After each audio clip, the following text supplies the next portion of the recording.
Does your mind feel exhausting lately? This might show up as replaying conversations over and over again in your head, going over what you said, how you said it, and wondering if it came across wrong.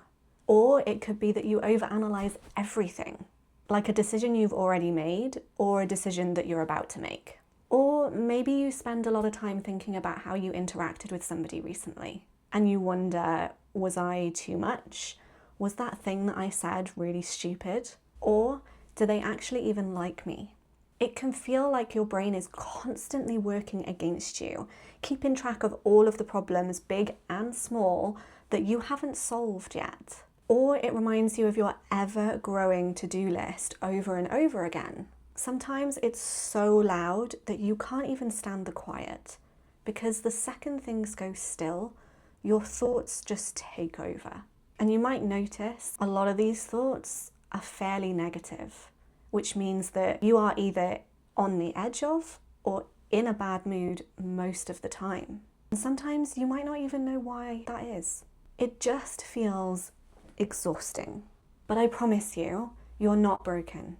There's very logical reasons as to why this is happening, and things that you can do to soften that internal monologue. So let's get into it. Why we sometimes struggle to stop overthinking. So why can't you just switch off? It's because your brain isn't designed to make you feel calm. It's designed to keep you safe. It's constantly scanning your environment for potential threats, things that could go wrong, or things that you need to fix or prepare for. Thousands of years ago, that might have been a tiger in the bushes waiting to eat you. You know, something immediate and something real. But our environment has changed dramatically and very quickly. Modern society, as we know it today, evolved in a matter of decades. But our brains, they evolve over thousands of years. So your brain is stuck using an old system, but in a very new world. And it's not just physical danger that your brain is wired to look out for. Even thousands of years ago, being accepted by people really mattered. Because if you were rejected, you were on your own, and that isn't safe. So your brain learned to pay really close attention to how you're perceived, what you say, and how you come across. But in modern life, those systems can go into overdrive, because now there are so many more systems to analyze, more interactions, more decisions, more pressure to get things right. So instead of helping you stay connected, it keeps you stuck, overthinking, replaying conversations, overanalyzing, and second-guessing yourself. Why some of us are more prone to it than others? You might notice that some people don't do this at all. They say things like, just move on and forget about it, don't worry about what other people think. Whereas for you, it sticks. That's usually because you're more aware, more reflective, more tuned in to how people might feel and respond. Which isn't a bad thing. It makes you a really lovely, sensitive person that's really empathetic towards other people's situations. That's a good thing, despite what the inner critic in your mind might be saying to you. But when that awareness turns inwards all the time, it becomes overthinking. So it's not that something is wrong with you, it's just that your brain has learnt to pay a bit too much attention to things. And for that, there is lots that we can do about it. I'm going to show you a really quick and simple exercise that you can do that will start to make you aware of when you begin thinking negatively or overthinking. Once you're aware of when this starts happening to you, you can then take steps to start changing your thought process. So instead of being inside every thought, you learn to step back and just notice them. So all you're going to do is find a few small objects that you can put in one pocket.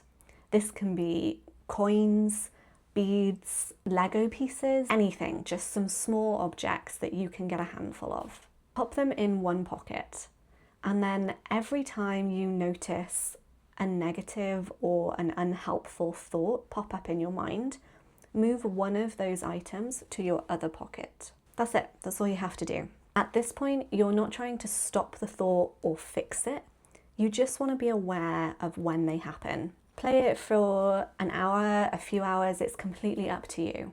And what most people realize is that there are way more thoughts happening than they expected. Those thoughts have just been running in the background, unchecked, wild, but they've quietly been impacting how you feel every day. And once you start noticing them, they start to lose a little bit of their power. You create a small gap between you and the thought, and that's where things start to shift. That's where you can actually start learning how to interrupt overthinking. This exercise is actually one of the first in a method that I created to help break negative thinking patterns in the moment. It's called the reset method, and it isn't something that takes loads of time or is really complicated or requires any equipment. It's just something that you can learn and then use every time you find your mind running away from you. In the Reset Method ebook, I go into much more detail about why we overthink, what happens in our body when this happens, and lots of ways to break that negative thinking cycle. So instead of feeling stuck in your head, you can actually reset and move on. Once you've learned it, you can use it as much as you want, whenever you want, and it will help you feel calmer, break the cycle of rumination, and regain control of your thoughts. If this feels like something you have been dealing with and everything I've talked about so far has resonated with you, you can have a little look at downloading the ebook for just a couple of pounds at www.thethoughtreset.co.uk. If you do read the ebook or you listen to the audio version, which is read by me, please reach out and let me know how it helped you. It's always really enjoyable hearing stories like that. Thanks for spending this time with me and have a great day.